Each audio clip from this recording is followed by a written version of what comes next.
Bienvenue dans l'émission Dialogue écuménique présentée par Jean-Claude Escafit. Bonjour Jean-Claude. Bonjour Fred. Oui, eh bien c'est d'un sujet plus grave que nous allons débattre ce mois-ci à Dialogue écuménique, la fin de vie. Sujet sombre, parfois douloureux, et l'actualité récente, à Marseille notamment, est là pour nous le rappeler. Et pourtant, sujet rempli d'espérance à travers les témoignages que nous allons entendre. Quelle fin de vie, dans son accompagnement comme dans sa définition. Où et quand finit-elle cette vie? Mais d'abord, comment la vivre, l'accompagner jusqu'au bout? Peut-on décider qu'elle doit s'arrêter? Et qui? Selon quels critères? Bien sûr, on fera le point sur l'évolution de la législation, sur la toute nouvelle loi Leonetti-Claeys, sur l'état de l'opinion avec ma consoeur Séverine Daudet, mais nous essaierons surtout d'approcher ces inconnus que sont la vie, la mort, la souffrance.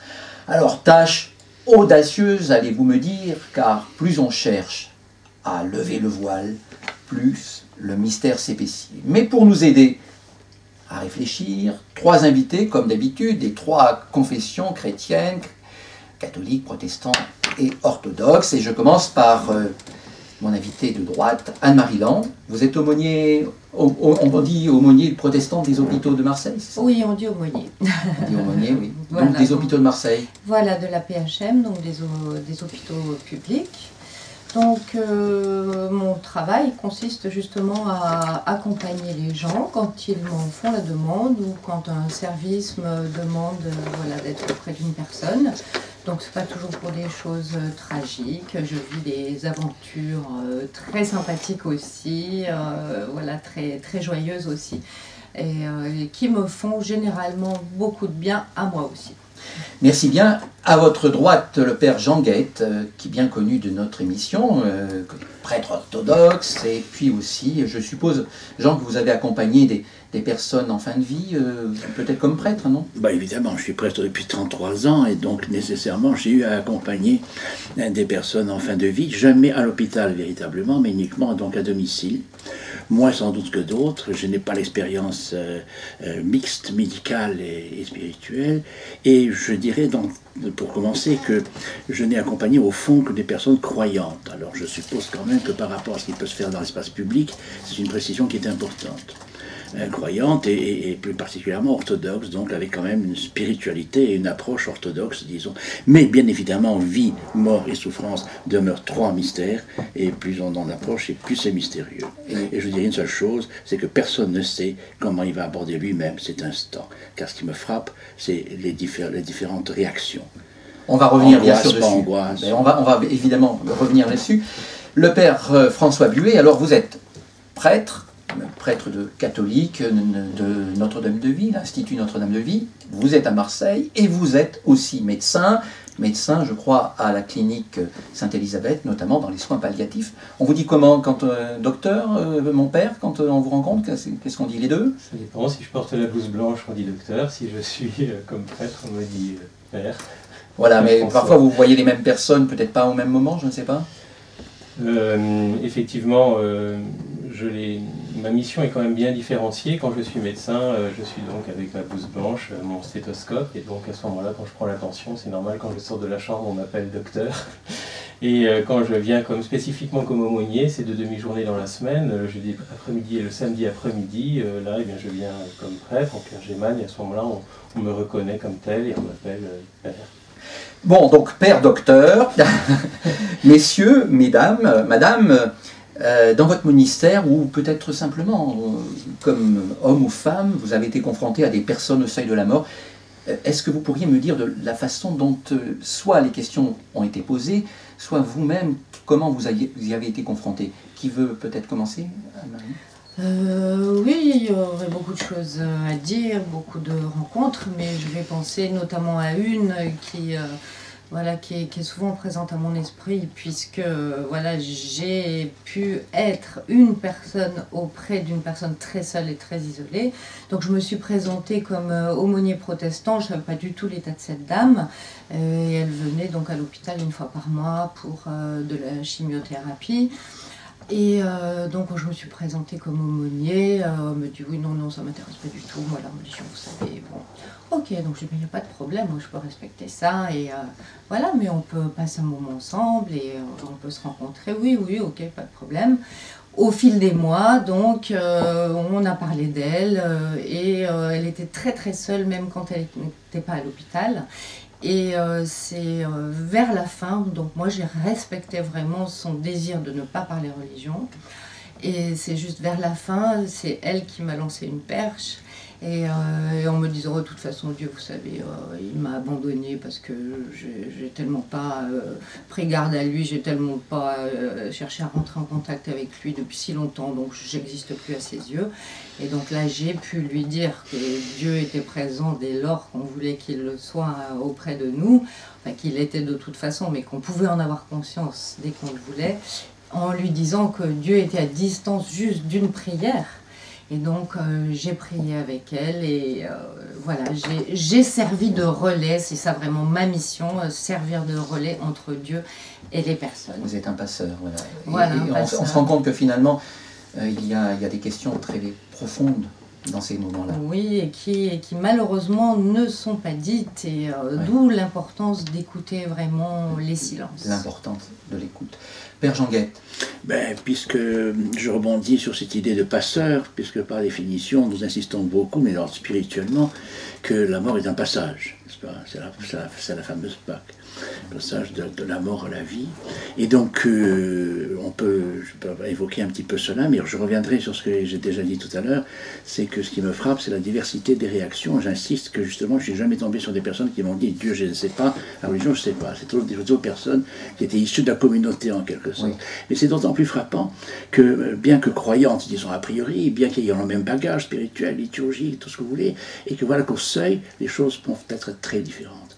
Il y a des personnes qui approchent avec une très forte angoisse, d'autres qui arrivent avec confiance, et beaucoup qui demandent « Ah, j'aimerais tellement savoir ce qui m'attend ou qu'est-ce qu'il y a de l'autre côté. » Vous ne pouvez pas leur donner de réponse, évidemment. Je ne peux dire que, à ma connaissance, rien, aucun témoignage d'aucun saint, on n'a rien sur l'au-delà. Quelques pressentiments peut-être de certaines pères de l'Église, mais enfin, bon, peut-être qu'on en parlera. Très bien. Alors, père et docteur, vous avez une double expérience, donc François Buet. Comment ça s'aborde? Est-ce que vous avez des réactions très très différentes, que l'on est croyant, non-croyant, d'une autre religion? Comment les gens que vous rencontrez, qui sont... Alors eux, vous êtes en soins palliatifs, c'est pas rien. Hein, comment ça se passe pour vous? Alors effectivement, dans mon expérience de soins palliatifs, je rencontre des personnes régulièrement qui sont proches de la mort. Il y a à peu près 1 à 2 décès par jour dans notre service. Effectivement, des personnes qui ne sont pas seulement catholiques ou chrétiennes, mais qui sont d'autres religions, parfois athées. Et donc il s'agit de savoir retrouver ces personnes là où elles en sont. C'est ce que je partage dans le livre que j'ai écrit, L'accompagnement spirituel de la personne en soins palliatifs, des éditions Nouvelle Cité, où je montre comment on essaye de faire un pas avec chacun en direction de l'amour, de la vérité et de la vie, en laissant derrière soi un choix de mort, de haine ou de mensonge. Essayer de trouver justement une approche universelle pour faire un pas avec chacun, comme nous y invite le pape François, d'aider ces processus de croissance pour rejoindre la personne là où elle en est, pour pouvoir aussi, selon le moment où elle voudra le vivre, éventuellement vivre cette rencontre avec le Seigneur, avec Dieu, avec le Christ éventuellement, mais parfois ce mot ne sera pas toujours dit explicitement. Comme le dit le Concile Vatican II, il faut croire d'une manière dont Dieu connaît, selon l'Esprit Saint, tout homme est associé au mystère pascal du Christ. Et donc, en faisant ce chemin avec chacun, en direction de l'amour, de la vérité et de la vie, la personne choisit le Christ presque à son insu, qui est chemin, vérité et vie. Anne-Marie disait tout à l'heure, donc il y a des gens qui, a priori, disent non, non, je ne veux pas entendre parler de ça. Est-ce que vous vous trouvez face à des personnes qui, finalement, souhaitent vraiment parler, mais ne savent pas comment aborder? Comment se démarre un dialogue, en fait? C'est eux qui vous sollicitent? C'est vous qui tendez des perches? Effectivement, les deux solutions sont possibles. Souvent, effectivement, on peut tendre une perche avec une question qui est omniprésente dans la pensée de ces personnes, c'est est-ce que ça vous arrive parfois de penser à la question de la mort? Et là, souvent, on se rend compte que cette personne est souvent dans une solitude par rapport à cette question, et le fait simplement d'aborder avec simplicité cette question de la mort, alors elle la prend tout de suite, et alors c'est l'occasion d'un échange pour aller plus loin. Alors justement, cette question de la solitude, ce qui est frappant, est-ce que dans le cas justement où on est aux antichambres de la fin de vie, la question de la solitude, est-ce qu'on peut rentrer, accompagner la solitude de quelqu'un? J'ai l'impression d'un dénuement à la fois, bien sûr, physique, mais peut-être moral, affectif. Et cette solitude, vous peut-être, mais je ne sais pas, le prêtre ou n'importe un ami, est-ce qu'on peut partager la solitude de quelqu'un qui est à ce seuil-là? Selon peut-être les trois pourraient me répondre. En tout cas, oui, non, je voudrais simplement dire que je n'oserais pas. Je n'ose pas prétendre que je peux partager fondamentalement la solitude, parce que c'est une solitude spécifique qui est celle du seuil de la mort. Et si je ne suis pas, j'essaie de sentir quelque chose, mais me mettre vraiment à la partager, j'oserais pas. Oui. Ce que je peux partager, c'est que le Christ nous invite, dans la parabole du Samaritain, à nous faire proches, à se faire proches des personnes qui sont en situation de vulnérabilité ou de souffrance. Dans une société qui est marquée par un individualisme un peu foncier, que nous sachions être témoins d'une solidarité, d'une fraternité, cela est vraiment important. Cela ne veut pas dire qu'on va régler cette question de la solitude, mais au moins dans notre manière de nous faire proches, à l'image aussi du Christ qui s'est fait proche des malades et des marginaux qu'il a rencontrés au cours de son ministère public, eh bien, nous brisons cet individualisme pour justement vivre une chaîne de fraternité. Mais justement, une fois qu'on dit qu'il faut faire ça, est-ce que vous diriez par exemple que c'est spécifique aux chrétiens? Parce que l'accompagnement, ça peut être aussi un ami, un croyant, etc. Non? Alors moi je dirais que, étant justement quelqu'un d'extérieur à la vie de la personne, ils ont peut-être plus de facilité à nous parler. Par rapport à la famille, vous voulez dire? Oui. Les questions de la mort ou de la souffrance sont des questions qui ne sont pas abordées ni du côté du patient, ni du côté de la famille. En tout cas, ce que j'ai remarqué souvent. La personne hospitalisée est vraiment enfermée dans sa solitude parce qu'elle ne veut pas donner du souci, angoisser son entourage. Et d'un autre côté, la famille non plus ne veut pas aborder ces questions-là pour ne pas angoisser. Elle pense que si on va parler de la mort, oulala, on n'aide pas la personne, on aimerait qu'elle s'en sorte, et lui parler de ces choses-là, c'est pas l'aider dans le bon sens. Et je pense que là, c'est vraiment une grosse erreur. Les personnes demandent vraiment à pouvoir en parler. Mais alors comment pour briser justement encore une fois ces silences? C'est très compliqué. François Buet, le rôle de la famille est déterminant. Ce que dit Anne-Marie, vous êtes d'accord avec Anne-Marie Land? En tout cas, en soins palliatifs, nous passons quasiment autant de temps avec le patient que sa famille. Oui. Effectivement, dans la prise en charge globale de la famille, physique, psychologique, sociale et spirituelle, dans la dimension sociale, effectivement, nous prenons beaucoup de temps. Nous ne recevons pas les familles seulement dans un couloir, nous les accueillons dans notre bureau, nous prenons le temps de nous asseoir, d'accueillir aussi toute l'expression de leurs émotions, qui sont aussi comme le malade, qui passent par une sorte de processus de deuil, qui passent parfois par des périodes de colère, parfois de tristesse. Savoir accueillir toutes ces émotions, même les émotions qui pourraient paraître entre guillemets négatives, mais qui sont tout simplement humaines, et être là pour pouvoir accueillir et aussi faire un compagnonnage.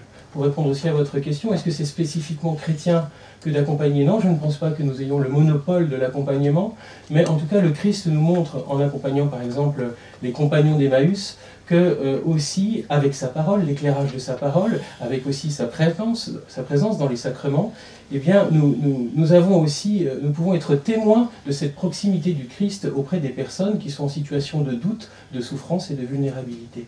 Alors, il y a une question qui revient souvent, c'est la médecine aujourd'hui, la toute-puissance de la médecine. Est-ce que votre expérience de médecin, alors pas forcément, évidemment, dans la clinique où vous êtes, mais avec des confrères, la médecine, est-ce qu'elle n'a pas justement ce déni de la fin de vie? C'est-à-dire que pour la médecine, c'est un échec. Et vous êtes là pour accompagner, pour dire, mais ça fait partie, finalement, la fin de la vie, ça fait partie de la vie quelque part. Comment arriver à articuler cette espèce de sentiment d'impuissance que pourraient avoir vos confrères, hein, d'échec quelque part, et qui n'aident peut-être pas à essayer d'envisager la fin de vie? Merci pour cette question. Effectivement, notre société française, notre médecine française très technique est parfois empreinte d'une toute-puissance. Et pourtant, la relation médecin-malade est empreinte de vulnérabilité. C'est ce que dit Hubert Tesson, le médecin avec qui je travaille, qui dit qu'effectivement, si la vulnérabilité du patient est clairement visible, celle du médecin, sa toute-puissance, elle est présente, cette vulnérabilité, mais souvent elle est cachée. Il ne veut pas la montrer, derrière sa évidemment. blouse blanche, derrière son pouvoir de décision, mais pourtant il est bien vulnérable. Et effectivement, tout l'enjeu dans la question de la fin de vie, c'est d'accepter sa propre vulnérabilité, d'accepter que nous ne sommes pas tout puissants pour pouvoir justement accompagner dans une vraie humanité les personnes qui sont en face de nous. Anne-Marie, vous partagez? Oui, tout à fait. Et bon, alors moi, je suis pas médecin, rien, mais bon. Vous les fréquentez quand même. Oui, tout à fait. Mais ce que j'entends souvent, justement, chez les patients, c'est ce manque de possibilité. Enfin, ils pensent qu'ils n'ont pas la possibilité de parler à leur médecin. Le médecin est tout puissant, le médecin sait tout, le médecin, en principe, va les guérir, donc on ne va pas en plus l'embêter à lui poser telle ou telle question. Et c'est moi souvent qui lui dis, mais pourquoi vous ne demandez pas? Ils savent des fois pas grand-chose sur les prochains soins, sur là où ils en sont, parce que des fois aussi ils ne veulent pas savoir, ne veulent pas demander. Donc souvent je leur dis, mais vous avez la possibilité justement, le médecin est accessible. Mais le médecin ne peut pas dire, oui, ben, écoutez, je ne peux plus rien pour vous, parce que c'est une manière aussi quand même de déstabiliser le malade. Il me semble que les soins palliatifs, c'est justement tout ce qu'il y a à faire quand on disant il n'y a plus rien à faire. Ouais. Ces soins de confort, ces soins de prise en charge de la douleur, pas seulement physique, mais aussi psychologique, sociale et spirituelle, dans une prise en charge globale. C'est pas parce qu'on ne fait plus de chimiothérapie ou de radiothérapie qu'il n'y a pas encore tout un prendre soin qui est véritablement justement notre mission humaine aussi, de savoir, on reconnaît la qualité d'une société à la manière avec laquelle elle est capable de prendre soin de la personne qui est la plus faible, la plus pauvre. J'aurais une question pour cette deuxième partie, messieurs, dames. Est-ce que vous avez été confrontés, vous, à des personnes qui vous ont dit un jour, ben non, arrêtez, on arrête tout, c'est difficile à supporter les soins, ou même peut-être qui vous ont dit, j'aimerais bien abréger mes souffrances. Alors, avant de demander au docteur prêtre en soins palliatifs, peut-être poser la question à Jean Guette. Ben, si vous permettez, comme je n'ai pas pu le faire tout à l'heure, je voudrais simplement revenir juste un tout petit peu en arrière. Je n'ai pas l'expérience, évidemment, double expérience que vous avez, médicale, qui est évidemment très importante, mais simplement souligner l'évolution vers la nécessité d'atténuer la souffrance. Parce que finalement, on avait une tradition chrétienne. Je ne parle pas des autres, que jusqu'à il n'y a pas longtemps, aussi bien en Occident qu'en Orient, qu'après tout, la souffrance, il fallait l'assumer jusqu'au bout. Et qu'on n'avait pas le droit de toucher à la vie. Dieu nous a donné la vie et on doit assumer comme elle se présente jusqu'au bout. Et peu importe les souffrances. Et finalement, il y a encore des courants comme ça d'ailleurs, aussi bien en Occident qu'en Orient.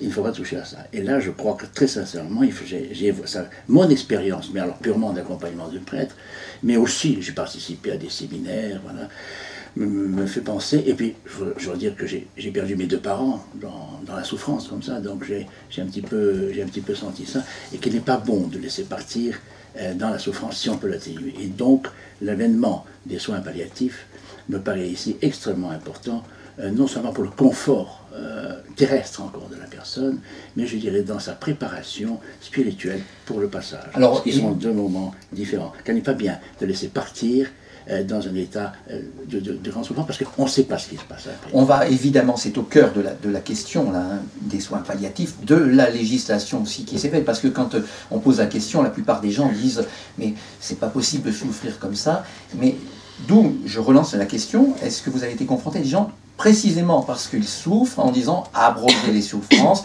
après c'est entre abroger et atténuer, on reviendra peut-être là-dessus, comment peut-on faire, mais est-ce que vous, les uns et les autres, avaient été confrontés à cette demande-là? En gros, pas forcément d'euthanasie, mais on n'en est pas très loin. Oui, j'ai entendu. J'ai entendu de personnes très très proches. Arrêtez, arrêtez, arrêtez.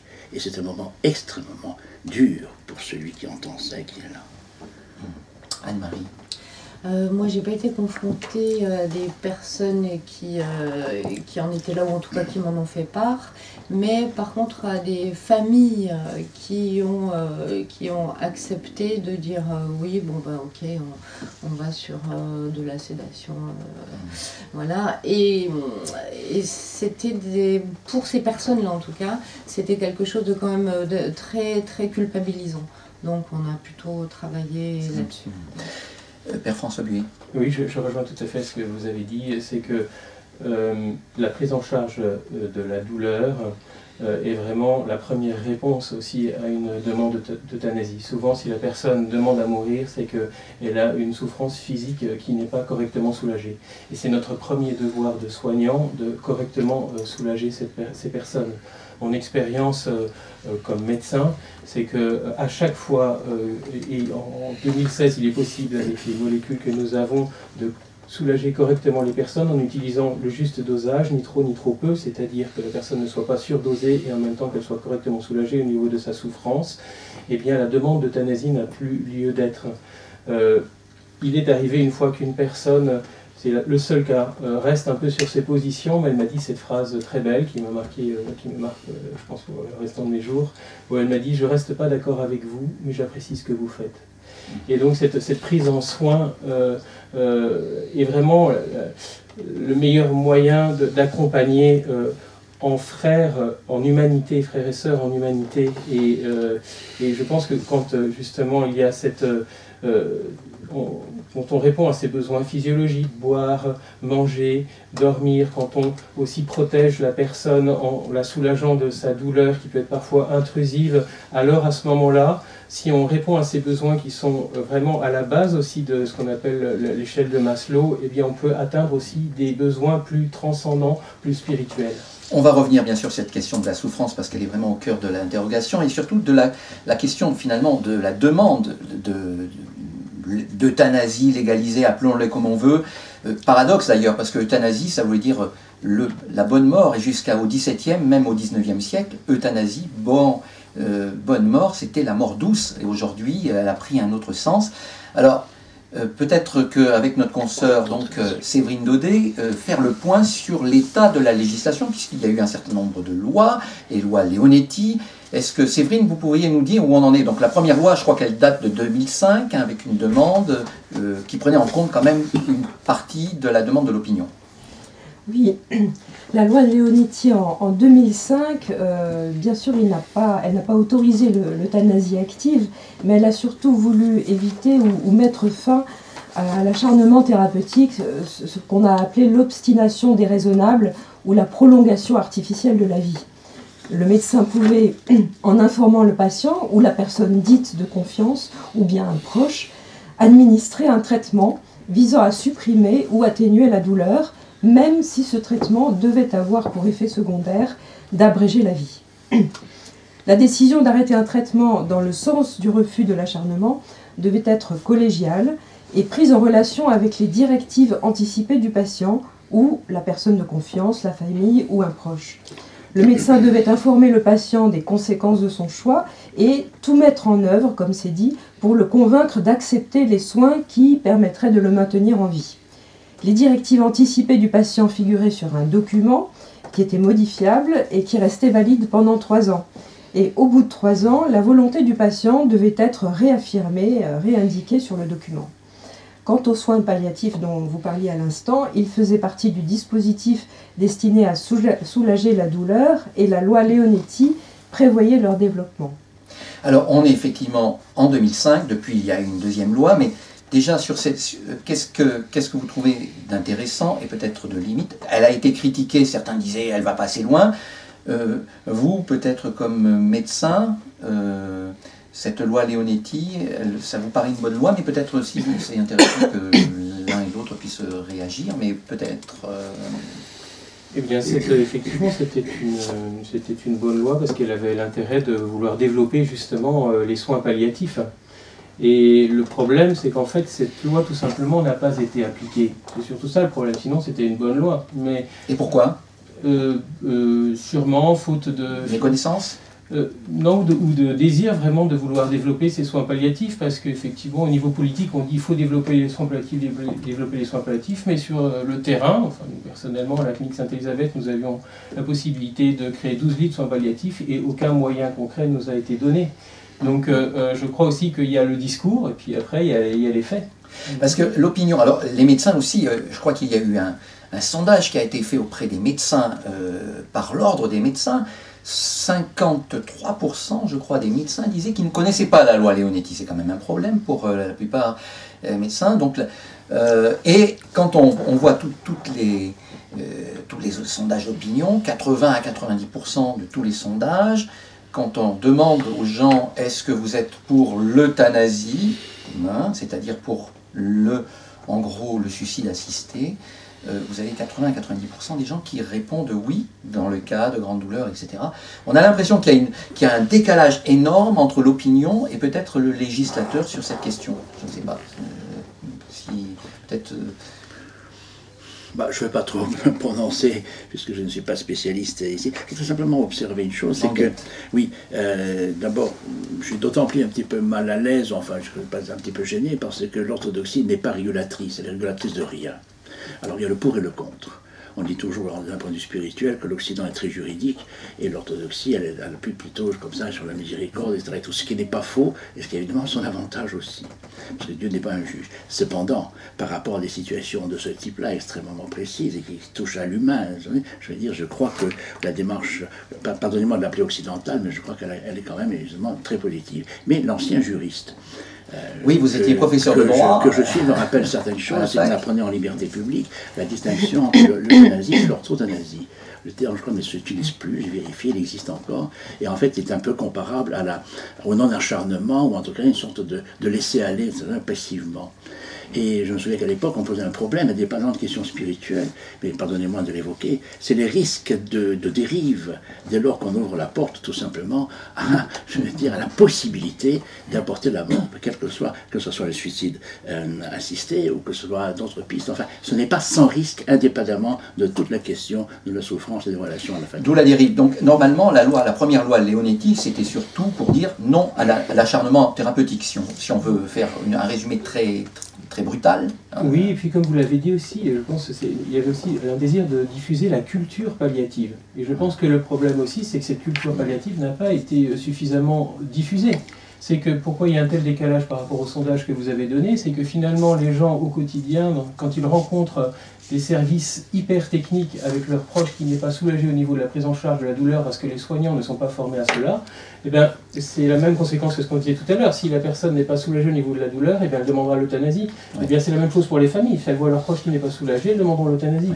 Donc à nous de développer cette culture palliative et faire vraiment qu'elle soit de mieux en mieux connue. Alors, on a une deuxième loi qui a été votée. Alors, est-ce que ça veut dire que parce qu'il y a eu des campagnes présidentielles entre-temps, avec des engagements de candidats, notamment donc de François Hollande, la deuxième loi qui a été votée l'année dernière au mois de février, cette année, 2016 au mois de février, dont les derniers décrets datent encore de l'été qui vient de finir, cette loi va plus loin. Peut-être un mot... Alors donc, on va demander à Séverine de pouvoir faire un peu le point sur cette loi et vous réagirez. Alors cette nouvelle loi Claes-Leonetti de début 2016 stipule entre autres que la nutrition et l'hydratation artificielle font partie des traitements susceptibles d'être arrêtés au titre du refus de l'obstination déraisonnable. Le droit à l'apaisement de la souffrance avec le risque d'abréger la vie, l'anticipation de la volonté du malade en fin de vie, le rôle de la personne de confiance choisie par le patient, tout cela est renforcé dans la nouvelle loi. Les directives anticipées du patient sont désormais sans limitation de durée et s'imposent aux médecins, sauf situation particulière. Notons qu'une personne sous tutelle, aujourd'hui, peut désigner aussi une personne de confiance. Enfin, la loi Claes-Leonetti fait place au droit à une sédation profonde et continue jusqu'au décès, une pratique qui existait déjà, mais qui se trouve harmonisée, dit-on, par la nouvelle loi. Elle est cependant soumise à une demande du patient. Le patient doit faire une demande tout à fait explicite et dans des conditions très particulières. Si le patient est hors d'état d'exprimer sa volonté, le médecin qui stoppe un traitement au titre du refus de l'obstination peut, pour éviter sa souffrance, mettre en œuvre cette sédation profonde et continue. Mais ceci relève quand même d'une décision collégiale de l'équipe soignante. Alors, commentaire. Anne-Marie. Alors déjà, là, je suis complètement d'accord aussi avec François pour ce qu'il a dit tout à l'heure, qu'il n'y a pas assez de choses mises en œuvre dans les soins palliatifs. Et je pense que s'il y avait beaucoup plus d'accompagnants, je ne parle pas que des aumôniers, des bénévoles d'aumônerie, etc., mais des psychologues, des herbothérapeutes, enfin toutes les personnes, des masseurs, toutes les personnes qui peuvent intervenir, faire en sorte que la personne soit beaucoup moins seule et beaucoup mieux accompagnée. Je pense qu'il y aurait déjà peut-être un peu moins de demandes, voilà, de demandes qui vont vers la sédation, donc. Et on sait aussi qu'il y a eu des commentaires qui montrent que les personnes qui arrivent à résoudre des problèmes qui font qu'ils veulent en terminer avec la vie. Là, je ne parle pas seulement des problèmes physiques, mais des problèmes familiaux qui restent trop compliqués. Donc, oui, finalement, autant partir. Là, je saute sur les directives de fin de vie. On peut, dans un premier temps, dire ok, donc là, moi, je veux en finir. Et puis finalement, il se passe quelque chose au niveau familial qui fait que la personne n'est plus du tout dans cette façon de penser. Et je parlais très dernièrement, là, très récemment, avec un médecin qui travaille donc dans un centre de soins palliatifs, qui allait complètement dans ce sens, et qui me disait, on a une dame, là, les directives font que les enfants demandent justement ces soins-là, mais nous, on sent que c'est pas le moment pour cette dame, on sent qu'elle attend quelque chose. Elle n'est pas, voilà, elle attend quelque chose. Et elle me dit, bon, en plus, maintenant, on sait que son père et sa fille, donc le grand-père et la petite-fille, ne sont plus du tout en contact et qu'il y a des problèmes énormes et qu'elle souhaite voir cette chose-là se résoudre avant de partir. Oui, ça met en lumière un peu tous les problèmes relationnels qui ressortent et tout ça, et tous les problèmes existentiels des gens finalement. Oui, parce que la souffrance... Qu'est-ce que vous en pensez comme Toubi peut-être, mais aussi surtout comme prêtre, enfin comme citoyen. Oui, il me semble que la difficulté de cette deuxième loi, c'est que c'est comme si on mettait la loi comme... devant régler tous les problèmes de l'humanité. Et techniquement en plus. En plus, exactement. Le problème, effectivement, c'est qu'en plus à cela se rajoute une approche uniquement technique.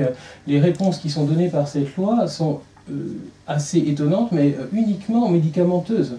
Alors que précisément, la prise en charge palliative et en fin de vie, physique, psychologique, sociale et spirituelle. Si effectivement on se limite qu'à une réponse médicamenteuse, alors à ce moment-là, on va augmenter les doses de morphine, d'anxiolytiques, et à force d'augmenter ces doses-là, eh bien, au lieu de soulager le patient, on va le faire mourir d'overdose médicamenteuse. À se limiter à une réponse uniquement médicale, c'est-à-dire médicamenteuse, on arrive à un excès qui est une forme d'impasse. Et le deuxième aussi, permettez-moi aussi de répondre aussi par rapport à la loi Leonetti, la difficulté est le fait de considérer l'alimentation et l'hydratation comme des traitements. Donc, quand je vais manger au restaurant, je ne dis pas que je vais dans une pharmacie, je vais au restaurant. Ouais. Ça fait partie simplement des besoins physiologiques qui sont dus à chaque personne. Et il y avait déjà un peu cette ambiguïté dans la première loi, mais là elle est ajoutée à cette seconde loi, et si vous ajoutez la sédation profonde et continue, ajoutez un arrêt de l'hydratation et de l'alimentation, je pense qu'il n'y a pas besoin d'être médecin pour comprendre qu'on va droit à la mort, et ce n'est pas comme cela que j'entends l'accompagnement en fin de vie. Et pourtant, il y a un certain nombre de gens, notamment évidemment l'association du droit de mourir dans la dignité, qui dit on va pas assez loin. D'ailleurs, on pourrait s'interroger sur la question, qu'est-ce que ça veut dire de mourir dans la dignité ? Et le grand danger aussi, c'est que faites mourir des gens de faim et de soif, et vous allez voir si vous allez vraiment avoir une fin de vie paisible. C'est ça aussi la grande difficulté, c'est que cette loi-là, à vouloir et soi-disant répondre à toutes les questions, finalement va se retrouver dans une impasse, et j'ai bien peur que l'étape suivante soit effectivement une légalisation de l'euthanasie pour ne pas avoir développé précédemment les soins palliatifs. Le père, donc Guette disait, oui, mais il y a toutes les dérives. Le rôle, par exemple, du collège médical. Alors, je voudrais revenir sur non pas un fait divers, hélas, mais sur quelque chose qui vient de se produire à Marseille, notamment. Une famille de Marseille vient de saisir le tribunal pour contrer justement la décision d'un collège de médecins qui a décidé donc d'arrêter les soins de leur enfant d'1 an, je crois, donc qui doit être en phase terminale, et eux contestent. Alors on sait bien qu'il y a tout l'aspect affectif, c'est terrible, parce que ce soit dans l'affaire de Vincent Lambert, dans d'autres affaires, les gens se déchirent, et c'est absolument dramatique, mais est-ce que cette loi, est-ce qu'elle ne donne pas trop de pouvoir aux médecins, puisque ce sont les médecins qui, en dernière instance, peuvent décider d'arrêter ou pas les soins? C'est ce que j'ai cru comprendre, hein, donc, dans l'affaire. Normalement, les médecins doivent quand même solliciter l'avis de la famille. Après, effectivement, ils sont, puisque c'est quand même, ils engagent leur responsabilité, ceux qui décident de façon ultime. Mais après, alors, c'est tout aussi la difficulté, voyez, de ce genre d'affaires médiatiques, c'est qu'on prend des cas particuliers, on n'a pas tous les tenants et les aboutissants, et on doit se prononcer dessus. Personnellement, moi, je ne raisonne pas du tout de la même manière quand on parle d'un patient à partir d'un dossier et quand je le rencontre directement, quand je suis, comme je vous le disais tout à l'heure, confronté aussi à sa vulnérabilité. Et donc, en tout cas, ce que révèle cette histoire, comme d'autres précédemment avec aussi l'affaire de M. Vincent Lambert, c'est que ce n'est pas la loi qui va résoudre tous les problèmes. Et justement, on se rend bien compte qu'à vouloir être dans un légalisme, être dans une logique du permis défendu, eh bien, on se retrouve à la fin dans une impasse. On va rappeler juste que Vincent Lambert, donc la famille, il est en état végétatif depuis un certain nombre d'années. Sa famille, son épouse, et peut-être demande qu'on cesse les soins, et ses parents saisissent à chaque fois la justice pour le cas contraire. Il y a un problème vraiment familial très très fort qui est au centre de cette question finalement de survie. Le père Jean Guette. Oui, non, tout simplement, il y a plusieurs cas comme ça. J'en connais un personnellement actuellement à Nice, quelqu'un qui m'est proche, c'est exactement le même cas de figure. C'est un fils qui est en état végétatif depuis 3 ans. Le père voudrait qu'il soit libéré, si j'ose dire. Et puis, bon, il y a tout un environnement qui s'y oppose. Mais je ne sais pas, le temps passant, j'oserais déjà peut-être, mais pardonnez-moi Jean-Claude, d'avancer ou d'anticiper, sans rien enlever à tout ce qui était tant s'en faut, mais de revenir un tout petit peu sur la dimension spirituelle de l'accompagnement. C'est-à-dire que fait partie de l'accompagnement, je veux dire, la spiritualité elle-même, tout simplement, pour elle-même. On voudrait le faire en 3e partie, mais allez-y. Non, j'attends. Je ne veux pas vous censurer. J'attends. Alors peut-être moi je peux juste rajouter quelque chose sur cette histoire. Bon, on va pas s'y étendre bien sûr, mais il me semble que ce qui s'est passé à la PHM, c'est vraiment un problème de communication. Je ne comprends pas comment ce service-là de réanimation pédiatrique peut prendre une décision comme ça sans l'avis des parents. Il y a quelque chose qui a pas fonctionné, mais c'est pas possible que juste ils décident de pas tenir compte de l'avis des parents, ça je ne peux pas le croire une seule seconde. Voilà. Oui, donc bien sûr, comme le dit le docteur Buet, on n'a pas les éléments du dossier, on ne va pas se prononcer là-dessus, voilà. Mais ce qu'on peut noter quand même, c'est que ces histoires, et à travers bien sûr toutes les faits divers entre guillemets médiatiques, sont éminemment ont un côté très passionnel et elles révèlent autre chose que l'histoire elle-même. Hein. Nous avons à la clinique Sainte-Élisabeth un service de 12 patients dits en état végétatif persistant ou aussi relationnel. Ce que je peux témoigner, c'est le témoignage, ce qui nous est transmis par ces personnes qui sont en état végétatif persistant. Je vous partageais récemment, Jean-Claude, d'un patient qui a reçu le baptême, parce qu'il demandait le baptême avant qu'il ait son accident, et comment le fait qu'il reçoive le baptême, malgré son état aussi relationnel, avec peu d'échanges, et comment cela a vraiment bouleversé, je peux en témoigner, l'ensemble des soignants, et la demande à ce moment-là d'approfondir à ce moment-là l'évangile, comment en fait cette personne en situation de vulnérabilité nous a vraiment comme évangélisés. Par l'âme n'est jamais malade. Et je voudrais témoigner effectivement de cette unité du corps et de l'âme, corporéité, et comment l'âme peut être aussi, le corps peut être la manifestation de l'âme, mais comment aussi, même lorsqu'il y a un déficit de manifestation, ça ne veut pas dire pour autant que cette personne est profondément digne et qu'elle peut aussi nous apporter énormément. Oui, alors nous touchons justement avec ces interrogations qui mettent au centre la question du sens de la vie, finalement. Et j'aurais une question à vous poser à tous les trois. Comment donner sens à la mort, à son mystère, face à la révolte d'un malade ou de sa famille? Vaste question. Qui veut commencer? Jean-Gued. Vous savez, là, je balbutie un petit peu, parce que je balbutie en fait à chaque fois. Il y a un problème de foi. Parce que notre entendement et notre humanité n'est pas faite, n'est pas préparée, n'a pas été conçue pour mourir. Ça fait partie de la chute, de la séparation avec Dieu. Et que par conséquent, donc, cet accompagnement à la fin de vie, je reviens un petit peu à ce que je disais au début, je ne sais pas comment me situer avec un non-croyant. Mais avec c'est vrai, je comprends qu'il y a une différence. Mais avec un croyant, c'est le moment de rappeler un petit peu fondamentalement, au fond, notre destinée en un sens dramatique, mais rappeler pourquoi le Christ est venu. Le Christ est venu très précisément pour nous sortir, de nous sauver de cette mort. Mais il y a un problème évidemment de préparation spirituelle. Et vous savez, l'accompagnement et donc les soins palliatifs auxquels je dirais je souscris totalement, spirituellement, nous espérons aussi qu'ils ne conduisent pas complètement à un état complètement ténébreux.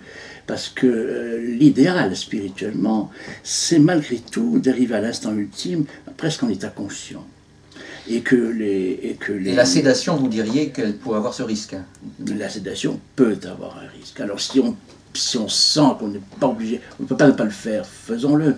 Mais évidemment, on préférerait l'éviter, c'est-à-dire, parce que finalement, le sacrement de l'extrême-onction, c'est en réalité le sacrement du malade. Et c'est un sacrement qui suppose la conscience. Nous avons beaucoup de lectures, etc. et qui débouche en principe sur l'Eucharistie. Vous avez donc un sacrement de l'extrême-onction, c'est comme ça qu'on l'appelle chez les orthodoxes. On ne dit pas l'extrême-onction, c'est le sacrement des malades, comme chez les catholiques. Mais qui correspond à la même chose. Oui. Mais l'idéal, c'est de terminer sur la participation eucharistique, n'est-ce pas, comme voilà. Mais qu'il n'est possible qu'en état conscient. On ne peut pas donner la communion dans un état inconscient. Enfin, on ne peut pas. On ne peut pas. Bien. Anne-Marie, vous n'avez pas de sacramentalité de la... Non. On m'a déjà demandé d'être là pour un partage biblique ou une prière, voilà, pour accompagner la personne, mais on n'a pas de choses particulières, de rites particuliers à ce moment-là. Mais oui, vous parliez de révolte tout à l'heure, je suis complètement d'accord. L'homme n'était pas fait pour mourir, quoi. Il y a eu la chute et quelque part c'est à ce moment-là qu'il se rend compte que il y a quelque chose qui a pas roulé comme il fallait, quoi. Et donc la révolte, elle est là, et je pense qu'il faut vraiment l'entendre. Et moi j'encourage les personnes quand ils sont dans cette période de révolte, qui généralement fait place après à autre chose. Voilà, que ça puisse se faire pour pouvoir justement pour pouvoir passer après à l'apaisement et à autre chose. C'est biblique, tout à fait. C'est biblique. Père François. Oui, tout à fait. Moi, je rejoins ce qui vient d'être dit par le Père Jean et Anne-Marie.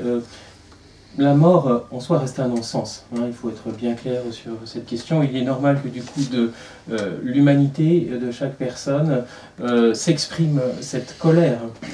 Parce que nous ne sommes pas faits pour mourir, tout simplement. Et donc, face à une personne, effectivement, qui exprime sa colère, il est normal de dire, vous avez le droit d'être en colère, ou qui pleure, vous avez le droit d'être triste. ce qui donne le sens, eh bien c'est... cela nous est donné par le mystère pascal du Christ. Heureusement que Dieu est venu nous rejoindre jusque-là comme un toucher de Dieu sur la souffrance la plus profonde de l'humanité, comme dit Jean-Paul II. Christ en croix qui partage nos souffrances, c'est ça que vous voulez dire ? Exactement, qui vit toute notre condition d'homme, mais toute notre incarnation, mais sans être dans un dolorisme, hein, mais dire que le Christ n'a pas théorisé sur la souffrance, mais il a traversé avec nous. Et donc, souffrance physique, effectivement, il n'y a pas un endroit de son corps qui n'est pas souffert. Psychologique, mon Dieu, pourquoi m'as-tu abandonné ? Social, il est abandonné de tous ses apôtres, il n'y a que Marie et la Vierge Marie qui sont présents au pied de la croix. Et spirituel, mon Dieu, pourquoi m'as-tu abandonné ? Et Je peux ? Christ de la croix, mais aussi Christ de la descente aux enfers. Parce que la mort, si un enfer il y a eu, ou il y a un espace, c'est l'espace de là où Dieu n'est pas. J'insiste là-dessus parce que c'est l'icône de la... Enfin, dans l'orthodoxie, c'est l'icône de la résurrection. En réalité, c'est l'icône de la descente aux enfers, qui représente le Christ descendant et prenant par la main Adam et Ève, c'est-à-dire toute l'humanité, et qui les relève, et qui les retire. Lève-toi, levez-vous, ressuscitez. Et qui ressuscite surtout, et qui fait que la chair devient charnière du salut. C'est-à-dire que non seulement le Christ vient nous sauver en prenant un corps, mais aussi en ressuscitant à travers ce corps. Oui. Moi, je vais faire un peu de la provoque.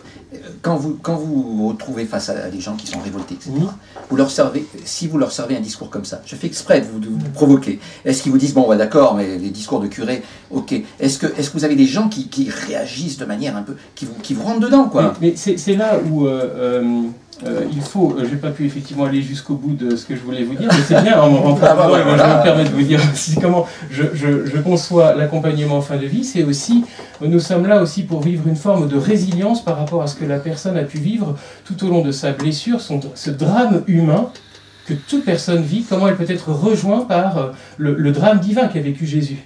Mais aussi, c'est du coup, dans notre attitude, avoir une attitude christique, c'est-à-dire la personne est précieuse à mes yeux, pour moi, je l'aime pour ce qu'elle est et non ce qu'elle fait, et son avis a de l'importance. Et dans cette attitude, aussi bien de soignant comme aussi accompagnant, eh bien, je suis témoin d'une manière de me faire proche comme l'a été le Christ, et qui est proprement évangélique et qui est déjà annonce d'une bonne nouvelle. Je voudrais simplement dire quelque chose, je ne sais pas, oui.